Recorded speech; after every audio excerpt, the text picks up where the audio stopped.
Hey guys, it's your girl Assataamani, and in today's video, as you guys read by the title, I'm going to be starting a 6-month lock-in journey, and I'm pretty much just going to be documenting it here on YouTube. So, number one, welcome to my channel. My name is Asata, and I pretty much make wellness videos, lifestyle videos, vlogs, all that good stuff. I want to actually give myself 6 months to completely change who I am, living a life that's going to be much more healthier, more happier, and more centered around me in my journey through life. Life is pretty great right now, but honestly, if I was to be completely transparent with y'all, I still don't feel like I'm where I want to be. And I'm mainly talking about with my body.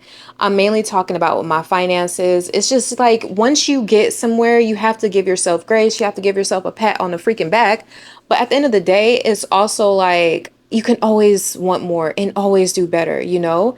So although I am grateful for where I'm at right now, I just want to start implementing a 6-month plan to get me into a better predicament, not the most perfect predicament, not one that is centered around what other people want for me, but really one that is sustainable, but also just completely different than the person that I am today. I think would be absolutely perfect for me. I wanted to make this video for the person out there that may have been struggling with anxiety, with depression, with body dysmorphia, or just not feeling confident in life. Or maybe the person who's kind of like, I'm good, but I just want to do a little bit better as well. I think that's the person that I am today right now. It's just I want to do a little bit better, and that's okay. So that's what this video is predominantly going to be centered and focused around. And we're actually going to be doing something like not homework. I promise it's not homework. I'm not a therapist or anything, but I've been through some things and I feel like I've lived a very long 30 years, okay? A lot of experience in them 30 years. But we're going to be doing something where we're going to be testing ourselves for 6 months straight. And if this sounds like anything that interests you, stay tuned. Okay, so number one area that I feel like I personally want to work on or I have struggled with in the past, you guys already know, has been my body and my confidence with my change in body. I am a woman who has PCOS or PMOS, which means that I struggle hormonally with actually keeping weight off my body. So I also have a daughter, so that changed my body as well. I love my body, I really do at moments, but sometimes the old me kind of creeps into, my everyday life and the bad habits that I picked up when I was at a unhealthier weight or was at a place where I just wasn't happy with my weight. Those bad habits, they kind of come back and bite you every so often. So what I have done is actually started to meal prep at the beginning of the week. So that way I don't have the option to fall back into my old ways. Now, don't get me wrong, like eat in moderation. And, there is no such thing as a bad food or anything like that. I get that. But with that being said, for a fact that if you have this idea or this ideal body in your mind and you want to achieve that, then you know that this helping or is this harming your progress? You feel me? So I've been meal prepping basically. I think that's pretty straightforward. Just meal prepping some rice, some baked chicken, and a vegetable on the side, and keeping it very simple has really been helping me along my journey. Now, I've also started to implement getting on my walking pad as well to get at least 5 to 10K steps a day. I'm a very sedentary person, and the person I see myself being 6 months from now is actually a person who gets at least minimum 10K steps a day and is a person who is super confident in their body and in their physique. So if I know that I do better, I want to start actually calculating the metrics behind how many steps I get. So for me, that may look like carrying around my phone everywhere I go, downloading a step tracker app. It's also downloading that step tracker app onto my Apple Watch, which is actually in my room right now. So those are just some simple things that I've been doing to kind of keep me on track. And it's really working, y'all. Like I was 193 pounds when I actually got back, getting into my wellness again. And now I'm 178 pounds. So obviously something is working.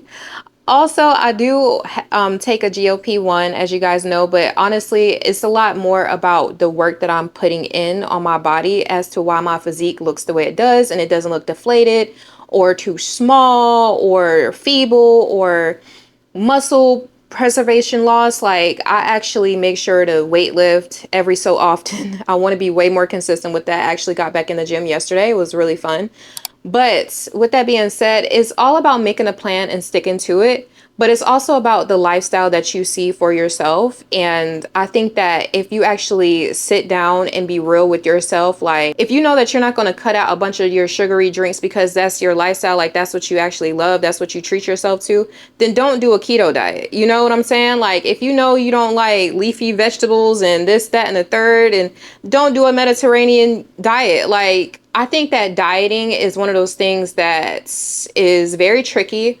I'm not going to get into that because that's not what this video is about, but it works. Dieting does work. Every diet works because you're eating in a caloric deficit and you're sticking to it for an extended amount of time. But what we want to do is start implementing lifestyle changes. So that's kind of like where I'm at right now, is like I've done every diet really known to man. I really just started implementing lifestyle changes. And when I actually want to do a diet, it's only temporary and it's going to be just that, temporary. But I go in it knowing I may gain this weight back. So to kind of stray away from that, I'm not really into diet culture. I'm more so into, what is your goal right now? How do we achieve this goal? You know, is this goal going to be sustainable? Is this a goal that we want to be sustainable? Because a lot of times we set a goal out for ourselves, but in all honesty, we know that it's not going to be sustainable. We just want to achieve it temporarily. And that's okay. If that's your journey, that is perfectly fine. That's okay. You're entitled to do just that. But also just be real with yourself. If I know for a fact I'm not one of those 20K, 30K steps a day girls, I'm not going to put that on my planner. Like, I'm not going to put that in my chart of things to do because I know that's not me. I know that that's not my lifestyle. So the goal is going to be to stay consistent and also have sustainable, realistic goals. Now, for me, another area that I personally want to improve upon is my finances. As you guys may or may not know, I am pretty much an entrepreneur, have been for quite some time. I basically work for different brands and everything like that as a 1099 contract worker. Just that's just how I am living right now. But one area of my finances that I want to work on is growing my actual revenue. And also, I want to be able to budget my money. Now, there's so many different ways that you can budget your money. You can do the 50-30-20 method. You can take little chunks. You can do, hey, instead of doing 50, let's do 40. Instead of doing 30, let's do, 40. And then so on and so forth. Not even going to do the mental math, honestly, but I feel like my finances is one of those places that I really want to grow because the lifestyle that I see for myself, I'm not saying I want to be riding on a jet every single weekend, or twerking on a boat every single weekend, because I know my lifestyle. Remember earlier I mentioned lifestyle, and I know what I like and what I like to do, but just simply being able to, if there's y'all know I love cameras. I bought so many last year. I'm not doing that again. But let's say, for instance, there's a new camera that came out. Like, I want to be able to be like, you know what? I can get this. I can afford this, like just for my wants to splurge. But also, if there's something I want to do with my daughter, I should be able to afford to do so. So what I'm personally doing with my money is the 50-30-20 method, except it's going to be more aggressive towards savings.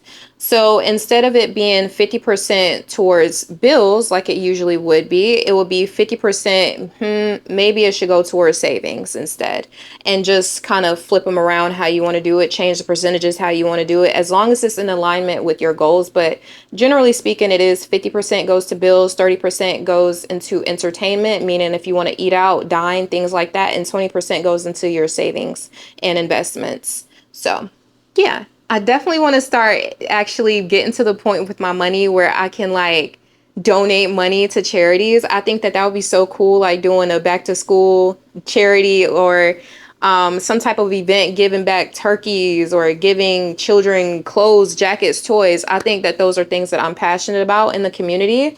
So just getting more involved in the community as far as donations, and then investing my money in maybe things like stocks and everything like that. I'll get there when I get there, but those are things that I see for myself, is just to be more financially free, not necessarily to be a millionaire. If I end up being one, cool, but I would be comfortable, you know, being comfortable with the amount of money I have, as long as I get to invest, save, clear debts, and do fun things when I want to do fun things. So yeah, that's me on finances.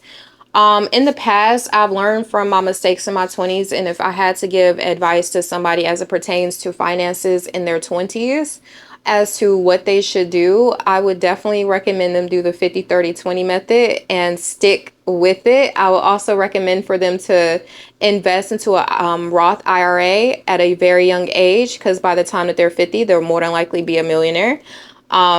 Yeah, that's what I would recommend for people who are in their early 20s, or people who are, you know, wanting to just be more financially free, period, in life, and do a better job at things. Obviously, you have to work. You have to work your behind off, because if I don't make sales, I don't eat. You know what I'm saying? So it's a little weird thing with that with me, but if you don't sell, you don't eat. If you don't work, you don't eat. You know what I'm saying? If there's not movement behind the things that you want out of life, it's the same exact principle. If you're not paying your dues into a gym membership fee and actually showing up, you're actually losing money, right?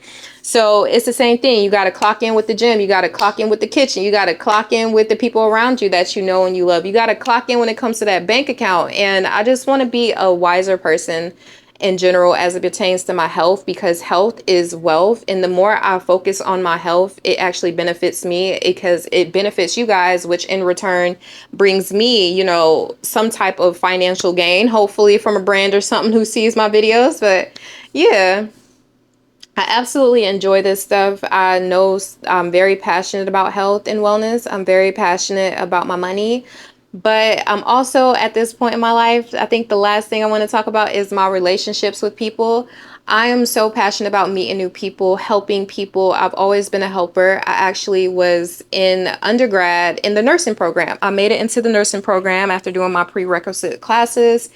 And I was going to be a nurse, and I decided not to do it because I just couldn't handle being around death and sickness, because I'm also an empathic person. So yes, developing my relationships as it pertains to actually helping people is something that I am all for right now. So I want to meet new people. I want to cater to the relationships and everything that I have built over the past several years, but also I want to cater to relationships I haven't yet built. I think that that's just beauty. It's beauty in building a community.